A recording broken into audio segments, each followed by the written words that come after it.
Un carnet tombe du ciel. T'écris un nom et la personne meurt. La vraie question n'est pas si ça marcherait. La vraie question c'est, est-ce que toi, tu l'utiliserais? C'est exactement le dilemme de Death Note. Et c'est pour ça que cet animé, même des années après, reste l'un des trucs les plus perturbants qu'on puisse regarder. Parce qu'il te met face à une question que l'école t'a jamais vraiment posée. C'est quoi la justice pour de vrai? Pas la définition du dico, pas la réponse qu'on donne pour avoir la moyenne, la vraie, celle qui est dans ta poitrine quand tu regardes les infos. Aujourd'hui, on va la démêler ensemble, avec Light, Elle, Melo et Nier comme guide. Et je te préviens, il n'y a pas de bonne réponse au bout, juste des questions que tu vas pas pouvoir ignorer. Allez, soyons honnêtes. Quand t'as démarré Death Note, tu kiffais Light. Un lycéen brillant qui en a marre de voir des ordures s'en tirer. Il trouve un carnet qui tue. Et il dit « je vais nettoyer le monde ». On était tous là à se dire « ouais, respect ». Parce que l'idée, elle est séduisante. Il punit les criminels que la justice normale laisse en vie. Les tueurs, les violeurs, les corrompus. Ce que les tribunaux n'arrivent pas à faire, lui, il le fait, direct. Mais voilà le truc. Il y a un mythe grec qui explique exactement ce qui lui arrive. C'est le mythe de l'anneau de Gygès. Un berger trouve un anneau magique qui le rend invisible. Et là, libéré de tout regard, de tout jugement, il devient un monstre. Il vole, il tue, il prend le pouvoir. Platon, le philosophe, utilisait ce mythe pour poser une question simple. Est-ce qu'on est juste parce qu'on croit au bien ou juste parce qu'on a peur d'être vu? Light, c'est la réponse en temps réel. Dès qu'il est anonyme derrière Kira, dès que plus personne peut le juger, son idéal se transforme. Il commence à tuer des innocents. Il élimine ceux qui s'opposent à lui. Il dit littéralement « je serai le dieu de ce nouveau monde ». C'est ce qu'on appelle en philo un glissement machiavélique. La fin justifie les moyens. Peu importe les dégâts, peu importe les victimes, tant que l'objectif est atteint. Et Light va tellement loin dans cette logique qu'il finit par incarner exactement ce qu'il voulait détruire. Un type qui décide, seul, qui mérite de vivre. Le problème, quand c'est toi qui décides ce qui est parfait, la justice devient juste ton ego en costume.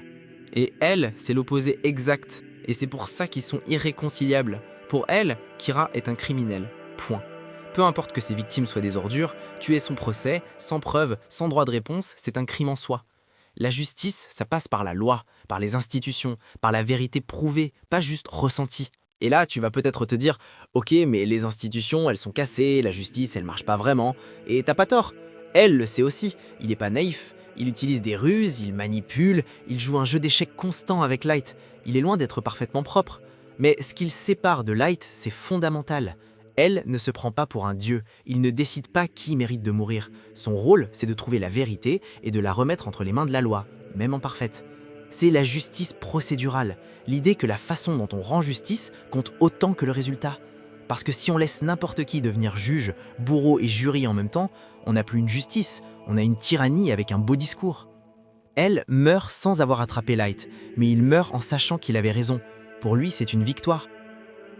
Ces deux-là, c'est un duo qu'on n'analyse pas assez. Après la mort de Elle, deux successeurs entrent en scène, et ils sont le jour et la nuit. Melo, d'abord, le type qui travaille avec la mafia, qui kidnappe, qui menace. Pas de scrupules, pas de limites. Son argument, le crime de Kira est si monstrueux que tous les moyens sont bons pour l'arrêter. Il instrumentalise la justice pour satisfaire son ambition. Son vrai moteur, c'est de prouver qu'il est meilleur que Nier, son rival depuis l'enfance. La justice, c'est son prétexte, la gloire, c'est son but. Et pourtant, c'est lui qui sacrifie sa vie pour fournir à Nier la pièce manquante du puzzle. Son sacrifice final est peut-être le geste le plus pur de toute la série. Un mec qui a fait des trucs horribles, qui meurt pour que la justice triomphe quand même. Nier, lui, c'est l'opposé total. Froid, analytique. Il joue avec des figurines pendant qu'il décode les crimes de Light. Pour lui, attraper Kira, c'est un puzzle à résoudre, pas une croisade morale. Sa citation dit tout. Personne ne peut dire ce qui est bien et ce qui est mal. Même s'il existait un Dieu, je réfléchirais par moi-même pour décider si ses enseignements sont justes. C'est de l'existentialisme pur. Pour lui, la justice n'est pas donnée par Dieu, par la nature ou par la loi. Elle est le résultat d'une réflexion personnelle, libre et rationnelle. Nier gagne, pas parce qu'il est le plus fort moralement, mais parce qu'il a la méthode la plus froide et la plus efficace.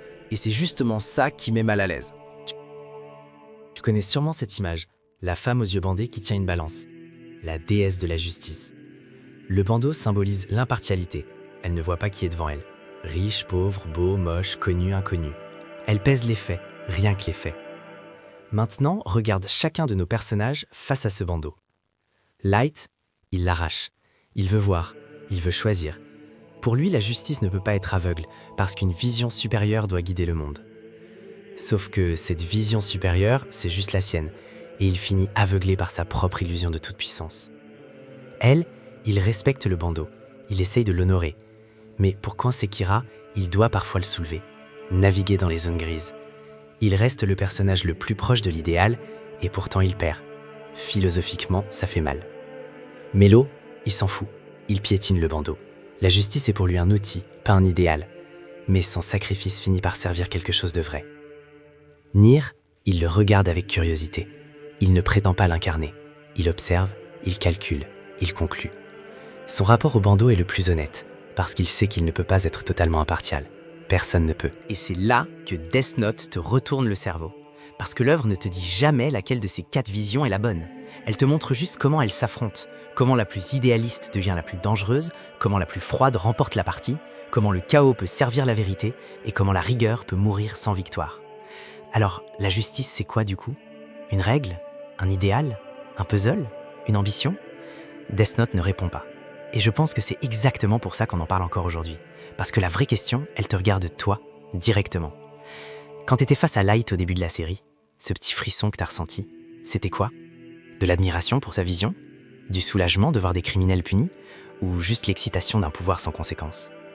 Et si c'était ça la vraie définition de la justice que tu portes en toi? Je te laisse y réfléchir. Si t'as aimé ce format, laisse un commentaire, dis-moi ce que t'en penses. Et abonne-toi, parce que la prochaine vidéo, tu voudras pas la louper. À plus!